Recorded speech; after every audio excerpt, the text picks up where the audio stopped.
Hello friends, welcome to our YouTube channel Basics of Physics. Myself Professor Ravikiran Latte welcome you all for the today's lecture in our thermodynamics lecture series. Today we'll be starting with our next chapter, that is thermometry. In our today's session we'll be discussing the concept of heat and temperature. So let us start with our today's session. The concept of the heat and temperature, though these two concepts we feel they are similar. These two concepts are studied in science together. These two concepts are related to each other but are not like. The terms are very common due to their use in our daily life. But there exists a very fine line which demarcates heat from the temperature. So in today's session we'll be discussing how this heat and temperature they are different from each other. So let us start with putting some light on this one. If you consider in the sense, the heat is thought of as the form of the energy. Heat is thought as the form of energy, but temperature is considered as a measure of that energy. Okay, so heat is basically, it is considered as a one form of energy, and in order to measure that we need to measure the temperature. So in order to measure the temperature we need to measure the energy. Okay, so for the better understanding, let us consider the comparison between the heat and temperature. Heat is considered as the amount of energy in a body.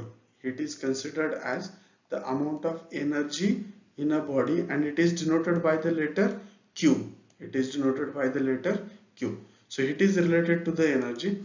On the contrary, if you consider temperature, which is denoted by the letter capital T in the physics, okay, it is a measure of heat intensity.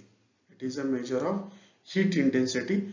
And if you consider, heat is nothing but it is a sum of kinetic and potential energy contained by molecules in a given object.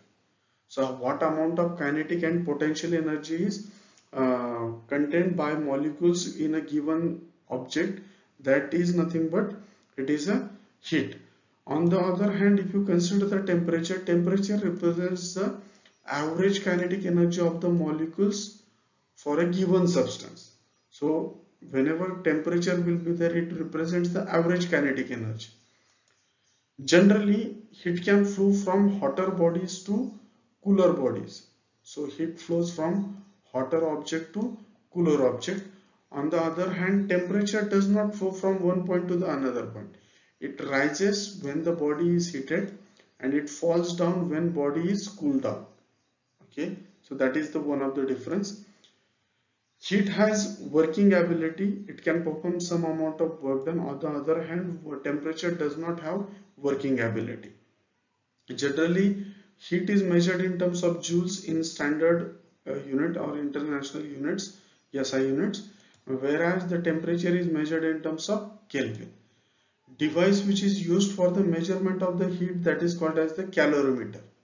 The calorimeter is the device which is used for the measurement of the heat, whereas in case of temperature, thermometers are used for the measurement of the temperature. So these are some of the differences we had considered between the heat and temperature. Now we will consider some of the examples which will give us the difference between the more clear picture of difference between the heat and temperature. So consider these two examples. Consider a fire and boiling water. A red hot spark from a fire, it is at much higher temperature. If you measure the temperature of red hot spark from a fire, its temperature will be much higher as compared to the temperature of the boiling water. But that spark from a fire, it contains a less energy. As a result of that, if that spark will fall on your hand, it won't injure your hand. But at the same time, if boiling water falls on your hand, it will certainly damage your hand. Okay, so from this one you have to remember that, you have to understand that it depends upon the how many number of particles are there, whereas the temperature it is independent of the number of particles. Okay. Now consider few more examples. Consider a can of cola you have taken from a refrigerator and it is left on the table. It is left on the table. A can of cola which is at a very low temperature. It is left on the table. As the time passes, its temperature will be equal to the room temperature, or it will be equal to the surrounding temperature. Or consider another example. Consider a cup of coffee. It is left on the table, okay, in the kitchen. Okay, initially the temperature of the coffee will be very high, and after giving some amount of time, its temperature will come to the lower value, that is room temperature.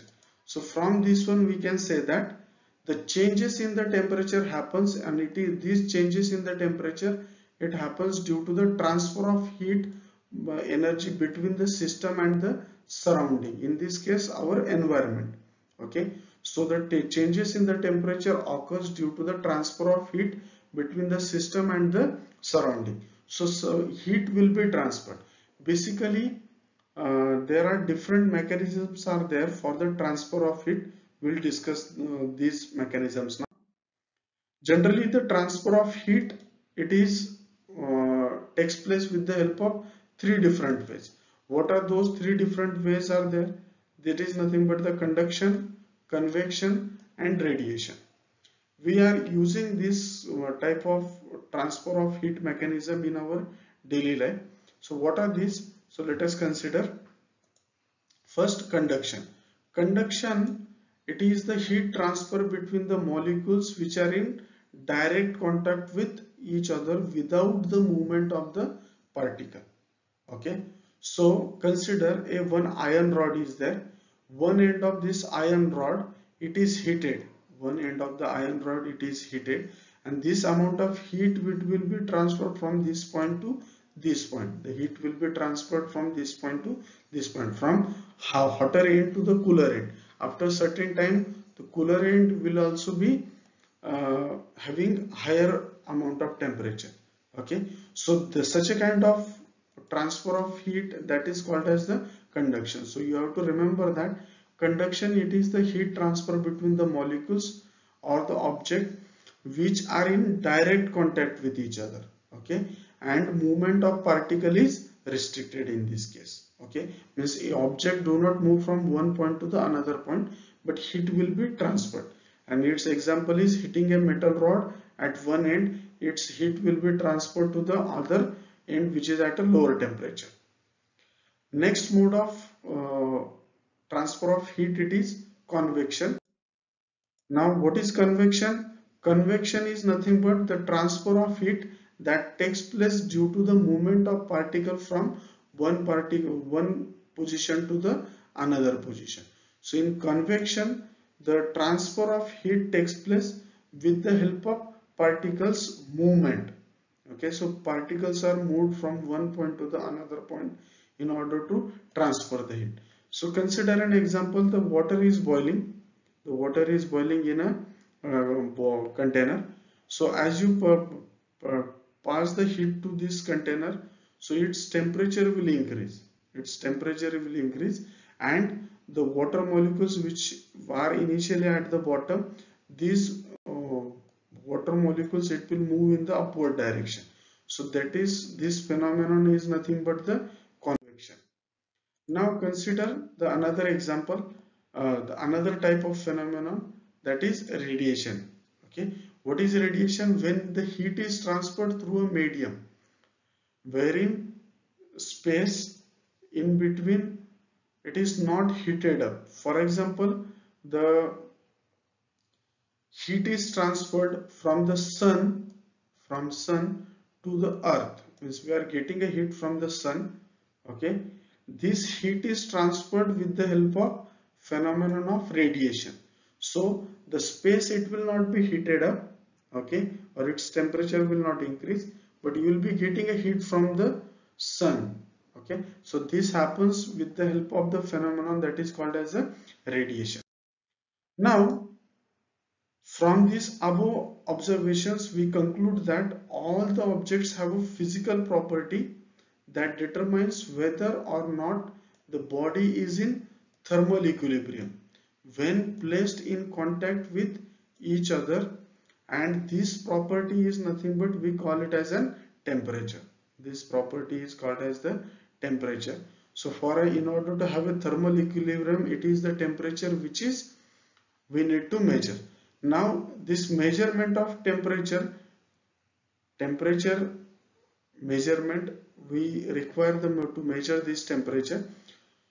So temperature is a measure of heat energy level, whereas the heat is a measure of total internal energy contained in a body.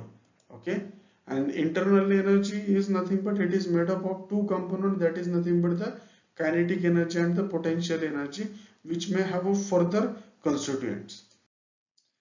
Temperature is property that determines whether not the body is in thermal equilibrium with the neighboring system. So it is the property that determines whether the body is in thermal equilibrium with the neighboring body or not. Okay, and it is important to know the change in temperature. So it is necessary to determine the change in temperature of the body, whether some amount of heat energy it is absorbed or given out. Generally we know that when some body is accepting the heat, its temperature will increase, and if some body is giving out the heat, its temperature will decrease.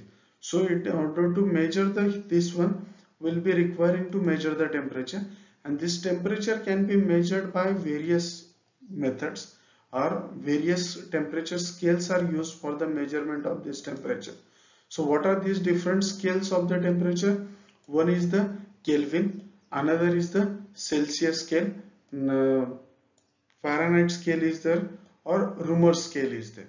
So these are the different thermodynamic scale temperature scales are there, which are used generally for the measurement of the temperature depending upon its requirement. So these temperature scales we will be discussing in our coming lecture. Now we will conclude with the today's session. We have discussed a concept of heat and temperature. Both heat and temperature are the concept of thermodynamics that works together to let the energy flow from hotter body to the cooler body. And while heat depends upon the number of particles in an object, whereas the temperature does not depend upon the number of particles in an object, because it is an average measurement. So you have to remember that heat depends upon the number of particles in a given object, whereas the temperature does not depend upon the number of objects in a number of particles in a given object. So it is an average measurement. So it does not depend upon the number of amount of the substance which is there. So that's it for the today's session. We'll stop here for the today's lecture. Thank you.